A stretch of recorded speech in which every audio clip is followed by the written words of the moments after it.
కందుల నారాయణ రెడ్డి అనే నేను సభ్యునిగా ఎన్నికైనందున శాసనం ద్వారా నిర్మితమైన భారత రాజ్యాంగం పట్ల నిజమైన విశ్వాసం విధేయత చూపుతానని, భారతదేశ సార్వభౌమాధికారాన్ని సమగ్రతను కాపాడుతానని, నేను స్వీకరించబోయే కర్తవ్యాన్ని శ్రద్ధాశక్తులతో నిర్వర్తిస్తానని దైవసాక్షిగా ప్రమాణం చేస్తున్నాను.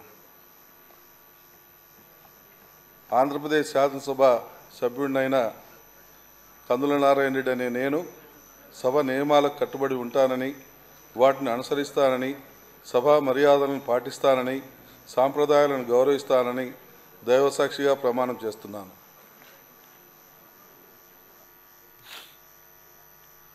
శ్రీ నరేంద్ర కుమార్ ధూళిపాళ్ల.